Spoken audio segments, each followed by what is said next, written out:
సింగోటం లక్ష్మీ నరసింహస్వామిని దర్శనం చేసుకోవడం జరిగింది.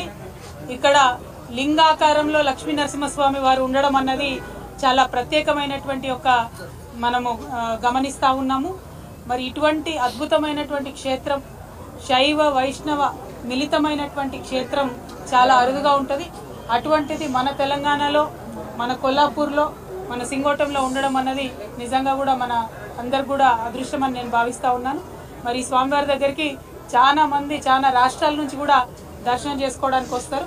ఈరోజు మరి ఇక్కడికి దర్శనం రావడం నా అదృష్టంగా నేను భావిస్తా ఉన్నాను. స్థానిక నాయకులు హర్షవర్ధన్ రెడ్డి గారు, గౌరవనీయులు మాజీ శాసనసభ్యులు, అట్లానే ఎమ్మెల్సీ గౌరవనీయులు నవీన్ రెడ్డి గారు, అట్లానే అభిలాష్ గారు, రఘువీర్ రెడ్డి గారు, కిషన్ నాయక్ గారు మార్కెట్ కమిటీ చైర్మన్, పట్టణ గ్రామానికి సంబంధించిన నాయకులు, అట్లానే జాగృతి నాయకులు అందరు కూడా ఉన్నారు. అందరికీ పేరు పేరున హృదయపూర్వకంగా నమస్కారాలు తెలియజేస్తూ, ఇవాళ మరి మహబూబ్ నగర్ జిల్లాలో మనం చూస్తూ ఉన్నాం. సింగోటం లాంటి ప్రత్యేకమైన క్షేత్రం కోసం గౌరవనీయులు కేసీఆర్ గారు 17 కోట్ల రూపాయలను మంజూరు చేస్తే, మరి ఆ దేవుడికి ఇచ్చిన డబ్బులు కూడా జూపల్లి కృష్ణారావు గారికి కన్నుగుట్టినట్టు అయింది. ఆ డబ్బుల్ని కూడా వారు క్యాన్సిల్ చేయడం అన్నది దౌర్భాగ్యం. ప్రభుత్వం అంటే కొనసాగేటట్టుగా ఉండాలి. పార్టీ మారినా ఒక ప్రభుత్వంలో ఇచ్చినటువంటి పథకాలు ఇంకొక ప్రభుత్వంలో కొనసాగాలి.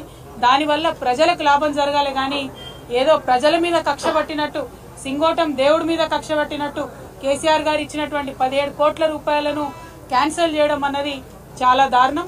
తక్షణమే ఆ క్యాన్సిల్ చేసినటువంటి డబ్బుల్ని రిలీజ్ చేయాలి. సింగోటం క్షేత్రం అభివృద్ధి కోసం జూపల్లి కృష్ణారావు గారు భేషజాలు మర్చి, పార్టీలో ఉన్నటువంటి తారతమ్యాలు మర్చి ఈ దైవ క్షేత్రాన్ని అభివృద్ధి చేయవలసిందిగా నేను డిమాండ్ చేస్తా ఉన్నాను. అదేవిధంగా జూపల్లి కృష్ణారావు గారు మరి ఇక్కడ మొత్తం కొల్లాపూర్ నియోజకవర్గంలో బీఆర్ఎస్ పార్టీ తరఫున నిలబడ్డటువంటి ఏ నాయకుడైనా సరే మరి వారి మీద కక్ష కట్టి, చిన్నదైనా పెద్దోళ్ళైనా ఒక ఫేస్బుక్ లో చిన్న పోస్ట్ పెట్టినా, లేకపోతే ఏదైనా నిలబడి ప్రశ్నించినా, ఏది అడిగినా కూడా కేసులు పెట్టి ఇబ్బంది పెడుతున్నటువంటి పరిస్థితి ఉన్నది. ఇక్కడ శ్రీధర్ రెడ్డి అనేటటువంటి మా కార్యకర్తను కూడా దారుణంగా మరి చంపడం కూడా జరిగింది. అయినప్పటికీ ముఖ్యమంత్రి సొంత జిల్లా అయిన జూపల్లి కృష్ణారావు గారు మంత్రివర్గంలో ఉన్నప్పటికీ కూడా పోలీసు వాళ్ళు ఆ కేసు మీద పురోగతి లేకపోవడం అన్నది చాలా దారుణం. అంటే కేవలం ప్రభుత్వానికి, హంతకులకు కొమ్ముగాస్తున్నారు తప్పితే ప్రజల పక్షాన మీరు నిలబడలేరన్న విషయం ఇవాళ తెలుస్తా ఉన్నది. అందుకే మేము మళ్ళా ఒకసారి చెప్తా ఉన్నాం, జూపల్లి కృష్ణారావు గారు మీరు ముందు నియోజకవర్గానికి రండి. మీరు టూరిజం మంత్రి కాదు, టూరిస్ట్ మంత్రి లెక్క వ్యవహారం చేస్తున్నారు. అప్పుడో ఇప్పుడో వచ్చిపోవడు తప్పితే ఎప్పుడు వస్తలేరు నియోజకవర్గానికి. నియోజకవర్గ అభివృద్ధి కోసం మరి ఇప్పుడు ఇది మంచి పంట సమయం, మామిడి పంట వస్తుంది. అద్భుతమైనటువంటి పంట ఇక్కడ నుంచి కొల్లాపూర్ నుంచి దేశవ్యాప్తంగా మామిడికాయలు కూడా మనం పంపిస్తాం. మరి మామిడి మార్కెట్ కూడా మా హయాంలో, బీఆర్ఎస్ పార్టీ హయాంలో హర్షవర్ధన్ అన్న ఉన్నప్పుడు తీసుకొచ్చినటువంటిది కూడా మీరు ఇంకా కూడా దాని మీద అతిగతి లేక పురోగతి లేకుండా పోతున్నది. కనీసం మామిడి రైతుల కోసమన్నా ఆలోచన చేయవలసిందిగా జూపల్లి కృష్ణారావు గారు నేను కోరుతా ఉన్నాను.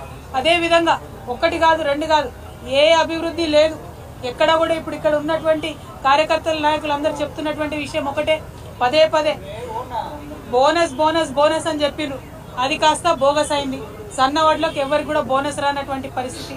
రుణమాఫీ రుణమాఫీ అని ఉదరగొట్టిండ్రు. అది కూడా ఎవరికి వస్తున్నటువంటి పరిస్థితి లేదు. రైతు భరోసా అన్నారు. ఎప్పుడు జనవరి 26 నాటికే, ఇగో ఈ జిల్లా బిడ్డనే ముఖ్యమంత్రి గారు ఏమన్నారు, జనవరి 26 నాడు టకీ టకీ టకీ అని రైతు బంధు పడుతున్నాడు. మరి ఇంతవరకు అయితే పడుతున్న పరిస్థితి లేదు. ఇప్పుడేమో మార్చి 31 వరకు మెల్లమెల్లగా ఇస్తామని చెప్తున్నారు. కనీసం అప్పటికన్నా సంపూర్ణంగా రైతు భరోసా ఇవ్వండి. మీరు రైతులను ఆదుకుంటలేరు, విద్యార్థులను ఆదుకుంటలేరు, ఇతర పార్టీ నాయకులను మరి కక్ష కట్టినట్టుగా వారి మీద అత్యాచారాలకు ఆగడాలకు ఒడిగడుతున్నారు. ఇప్పుడు నేను దారిలో వస్తా ఉంటే కూడా మన సాతాపూర్ ఊర్లో కూడా ఒక పిల్ల పరమేష్ అనేటటువంటి మా కార్యకర్తను కూడా నిన్న రాత్రి ఇవాళటి మీటింగ్ కోసం ఫ్లెక్సీలు కడుతుంటే దారుణంగా 50 మంది ఒక పిల్లగాని మీద దాడి చేసి దెబ్బలు తీసినటువంటి పరిస్థితి ఉన్నది. మరి ఇదేం రాజ్యం అయ్యా? ఎందుకు ఇట్లాంటి రాజ్యం? ఎందుకంత భయపడుతున్నారు మీరు? ప్రశ్నలకు భయపడితే ఎట్లా? మేము మీకు ఎదురొట్టి ఉద్యమం చేసి నీతి నిజాయితీతో కొట్లాడి తెలంగాణ తీసుకొని రాలేదా? మీరు కూడా అదే చేయండి. మీరు ప్రభుత్వంలో ఉన్నారు, ప్రజలు మెచ్చే పని చేయండి తప్పితే ప్రతిపక్షాల మీద దాడి చేస్తే మీకేం రాదు.